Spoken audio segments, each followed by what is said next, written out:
ನಮಸ್ಕಾರ ಸ್ನೇಹಿತರೆ, ಪೊಮ್ದೇನ್ multi media ಚಾನೆಲ್ಗೆ ನಿಮಗೆಲ್ಲರಿಗೂ ಸ್ವಾಗತ. ನಾನು ನಿಮ್ಮ ಪ್ರೀತಿಯ ಅಯ್ಯಪ್ಪ ಕೊಡಗಿನ ಐನ್ಯೂಸ್ ಆಂಕರ್. ನಮ್ಮ ಇಂದಿನ ಸುದ್ದಿ: ರಸಾಯನಶಾಸ್ತ್ರ ವಿಭಾಗದಲ್ಲಿ ಮೂವರಿಗೆ ನೊಬೆಲ್ ಪುರಸ್ಕಾರಕ್ಕೆ ಭಾಜನರಾಗಿದ್ದಾರೆ. ಮೂವರಿಗೆ ರಸಾಯನಶಾಸ್ತ್ರ ನೊಬೆಲ್. ಬಣ್ಣದ ಬೆಳಕನ್ನು ನಡೆಸಿದ್ದರು. ಸೂಸುವ ಪರಮಾಣು ಸಂಶೋಧನೆ.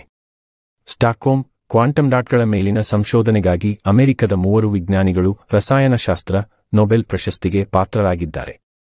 ಮೌಂಗಿ ಬಾವೆಂಡಿ, ಕೊಲಂಬಿಯಾ ವಿಶ್ವವಿದ್ಯಾಲಯದ ಲೂಯಿಸ್ ಬ್ರೂಸ್ ಮತ್ತು ನ್ಯಾನೋಕ್ರಿಸ್ಟಲ್ ಟೆಕ್ನಾಲಜಿಯ ಅಲೆಕ್ಸಿ ಎಕಿಮೋವ್ ಅವರು ಪರಮಾಣುಗಳ ಬಗ್ಗೆ ಸಂಶೋಧನೆ ಬೆಳಕನ್ನು ಬಿಡುಗಡೆ ಮಾಡಬಲ್ಲವು. ದೈನಂದಿನ ಜೀವನದಲ್ಲಿ ಅದರ ಬಳಕೆ, ಎಲೆಕ್ಟ್ರಾನಿಕ್ಸ್ ಮತ್ತು ವೈದ್ಯಕೀಯದಲ್ಲಿ ಇದರ ಪಾತ್ರ ಕುರಿತು ಇವರು ಸಂಶೋಧನೆ ನಡೆಸಿದ್ದಾರೆ. ಇದು ವಾಸ್ತವವಾಗಿ ಔಷಧ ಮತ್ತು ತಂತ್ರಜ್ಞಾನ ಎರಡರಲ್ಲೂ ಬಳಸಲ್ಪಡುತ್ತದೆ. ಟಿವಿಗಳಲ್ಲಿ ಸೆಲ್ಫೋನ್ ಡಿಸ್ಪ್ಲೇಗಳ ಬಣ್ಣಗಳನ್ನು ಗಾಢವಾಗಿಸಲು ಕ್ವಾಂಟಮ್ ಡಾಟ್ಗಳನ್ನು ಬಳಸುತ್ತದೆ. ಕ್ವಾಂಟಮ್ ಡಾಟ್ಗಳ ಎಲೆಕ್ಟ್ರಾನ್ಗಳು ನಿರ್ಬಂಧಿತ ಚಲನೆಯನ್ನು ಹೊಂದಿವೆ. ಅವು ಗೋಚರ ಬೆಳಕನ್ನು ಹೀರಿಕೊಳ್ಳುವ ಮತ್ತು ಬಿಡುಗಡೆ ಮಾಡುವ ವಿಧಾನದ ಮೇಲೆ ಪರಿಣಾಮ ಬೀರುತ್ತವೆ. ಇದು ಅತ್ಯಂತ ಪ್ರಕಾಶಮಾನವಾದ ಬಣ್ಣಗಳಿಗೆ ಅನುವು ಮಾಡಿಕೊಡುತ್ತದೆ.